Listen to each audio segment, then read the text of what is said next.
All right, looks like we got our live up here. There we go. It's a little bit behind. Apologies. First time going live by myself here in my own studio in my home. How's everybody doing today? Here we go. Okay. Hey, listen, I am going to pull up some comments here on Matt Meister's page. So feel free to leave any comments below and I can read them. What I'm going to try to do probably late summer, early fall, is try to go live at a certain time every day, just like Matt is doing. Right now though, only when the weather permits am I going to go live to try and bring you weather as it's happening. You can see not a lot is happening right now in the Castle Rock area. We've got a little filtered sunshine showing up there around Castle Rock. Hey, guess what though? We had some flakes that were flying across portions of Teller County. It was just about 30 minutes ago, as a matter of fact. So that's a lot of fun. But you can see a lot of that has already melted. Interquest Parkway, the camera here not showing up. But let's take a look at the radar because we've had some pretty consistent snow through the day today, just for elevations above 9,000 feet. Freezing levels are still rather high across the region. But guess what? We've got a cold front coming through tomorrow night into Friday morning, and that's going to push those snow levels down to about 5,800 feet to 6,000 feet, which is going to make for snow possibly down to about Colorado Springs Friday morning. Now, it's not going to be terribly heavy or widespread or catastrophic for lower terrain areas, but it may cause a few headaches for Friday morning's commute. As we zoom in a little bit closer, you'll notice we got a nice little clip of moisture moving through right now, just east of Colorado Springs. As a matter of fact, you can see that's moving just south of Falcon right now, and a few flurries that are flying there just atop Cheyenne Mountain, even around Cripple Creek. Boy, I wish we had that Cripple Creek camera so we could see what was happening over there in the Cripple Creek area. But I would say for the Palmer Divide tonight and areas in northern El Paso County, you may see a changeover to some slushy, wet snowflakes, most of which will accumulate on grassy surfaces. And then we'll start to see possibility of more of that sticking, I think, is higher tomorrow afternoon and into Friday morning as that next little surge of colder air comes along with it. I know Pueblo, you haven't seen much so far today, but your chances for more widespread coverage of rain will really increase by tomorrow with that second wave of energy coming in. So let's dive into it real quick here. If you haven't already seen winter storm warnings to end April, isn't it crazy? I look up at Pikes Peak and we have more snow on the summit of Pikes Peak than we had at Christmas time. It was a little depressing, you know. Overall, though, winter storm warnings are in effect here across Teller County and western El Paso County until the morning time on Friday.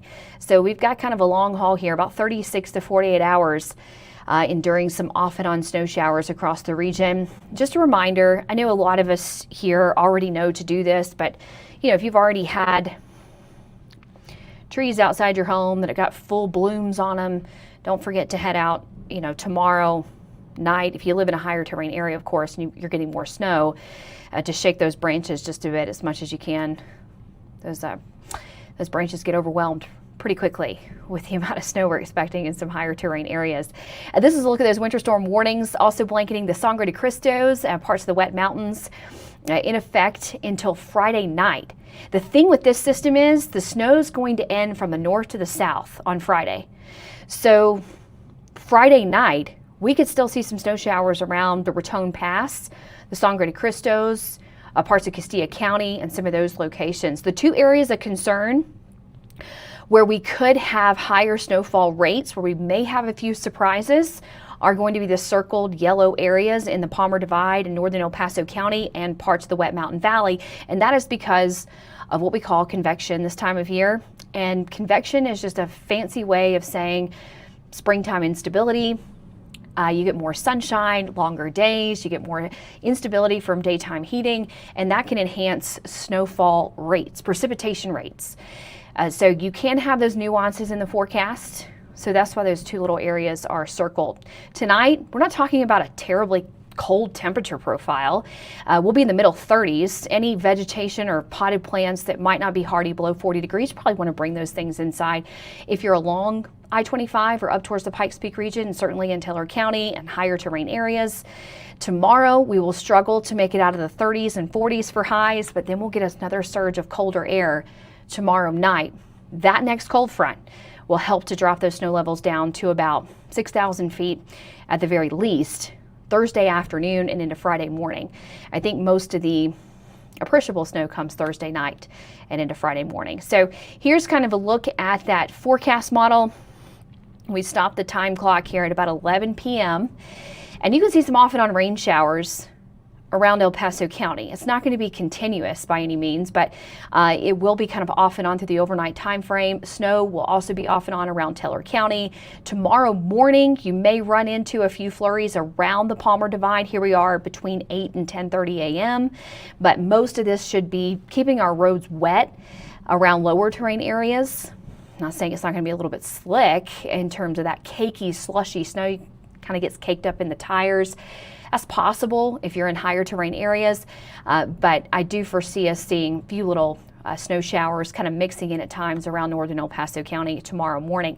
But as you'll notice, the model as we continue through Thursday afternoon, those snow levels start to drop to about 5,800 feet, 6,000 feet, is kind of the sweet spot. And that's where we could see snow down to Colorado Springs, parts of Fort Carson, possibly west of I-25. Don't think it's going to make it into Fountain. And you'll notice that's going to be all rain for Pueblo. So a higher chance for rain around the Pueblo area for tomorrow afternoon and tomorrow evening. I'm going to check some comments over here. I don't see any right now. I'm on Matt's page. Oh, Cheryl.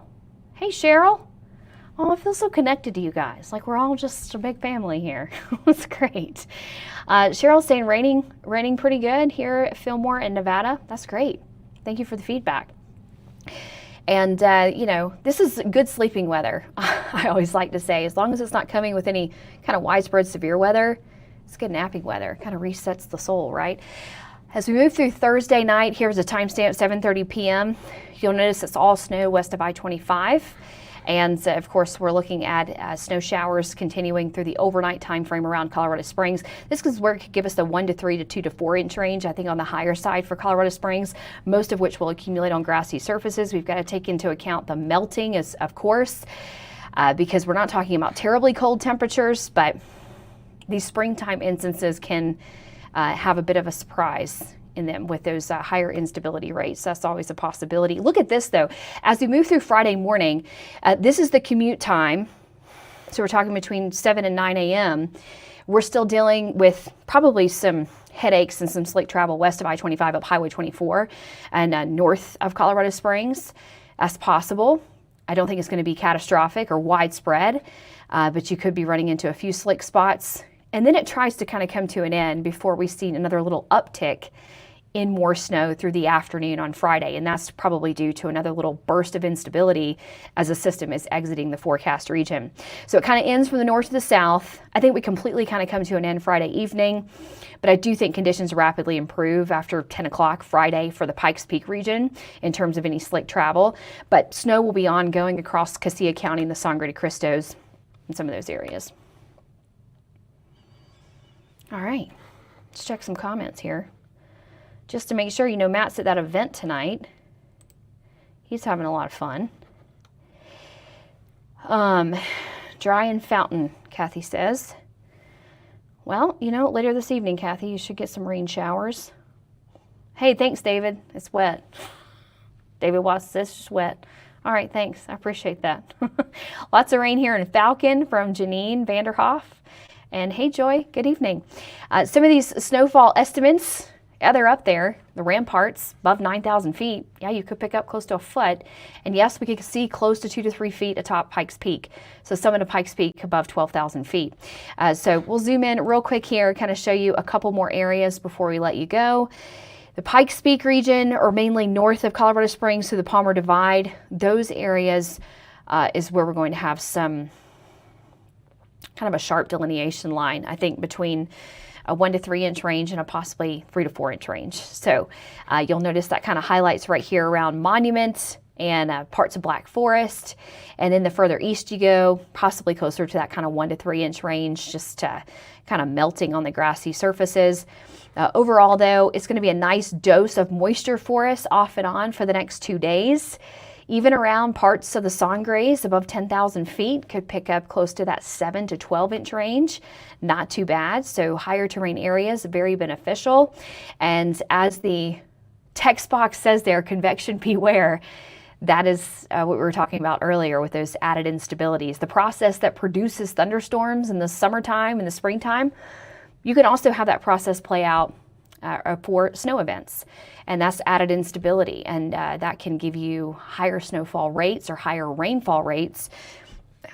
And it can happen in very isolated spots. All right, that's about it. Guess what? We're back in the 60s and 70s this weekend. And then it does look like we have a couple chances for moisture next week, but temperatures actually return closer to those seasonal averages. I, for one, was miserable last Sunday at my son's football game. And you know, the older I get, the more cantankerous I get with wind. And it feels like it's just punching you in the face. So I'm going to be happy not to have to sit in those conditions this weekend. So it's going to be a lot nicer for us. Temperatures will bounce back into the 50s around Woodland Park. All right, guys. Well, that was fun. My first time. Thanks for having me. Wade said rye is dry. Rye will have that better chance for moisture tomorrow afternoon with that next system coming through. The next system coming through is further south, and it is more conducive to upslope flow, added lift for those kind of east-facing slopes for parts of the wet mountains and down across the Sangre de Cristos. Pueblo West is dry with nothing promising in the air, says Janice. Yes, as we just went over, Pueblo West is more conducive to more widespread moisture by tomorrow with that next system. So we'll keep kind of checking the comments here. I'm so glad you guys joined me. And let's take you back to the radar before we let you go. You're going to see some things on my screen that are not overly fancy, so give me 1 second here. 1 second. Oh, shoot. You know, I'm getting used to a new system. Oh, look. There's a little bit of snow there in Woodland Park. And some rain showers. Here we go. All right. Well, that's about it. You know, when the weather's more active and we can do this, we can stay on as long as we need to, take questions, comments, all of the above. So that's a good thing. Zoomed in a little too much there. I used a different software for the last 15 years, and it has been very hard for me to get used to the software that Matt used for the last 20 plus years. And so I'm still getting used to that. So thank you for your grace and thank you for your patience. Hey, thank you for joining us here on Peaks to Plains Weather. We're growing, we're evolving to meet the needs of the community. And I think the best thing about this is that we can get direct feedback from you, take it into account, tweak what we're doing to make sure we're meeting the needs of the public. So thank you guys. Really appreciate it. And we'll return now to kind of our normal programming here on our 24/7 channel. As always, hope you have downloaded the app because you can catch all of this in the app or streaming on Roku, eventually Apple TV by next week. You can catch all this on demand at your speed with whatever you want. We have all kinds of forecasts. We have shorts where you can just view the forecast in under 2 minutes. We have extended forecasts. Disaster doesn't wait, and neither does AmeriDry. We're your first phone call when you're up against water, fire, mold, and sewage damage in Colorado Springs. For over 25 years, our local family-owned business has been restoring homes and a peace of mind across the Pikes Peak region. When the unexpected hits, you need a team that's ready. Our IICRC certified professionals are on call 24/7 and strive to arrive within 60 minutes. But speed is just the start. We don't just clean up, we restore your property to its original condition or better using advanced restoration equipment and techniques. We also navigate the complex insurance landscape for you, working directly with your provider to maximize your claim. Our comprehensive service includes everything from initial assessment to final restoration, with a satisfaction guarantee that other companies are afraid to match. Don't let disaster derail your life. Choose AmeriDry and experience the difference that true restoration professionals can make.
Emergencies are unpredictable, but you don't have to be unprepared. Peak Alerts sends you targeted emergency alerts in real time for the places that matter to you most, so you know what's happening and what to do next. Know first, act fast. That's the power of Peak Alerts.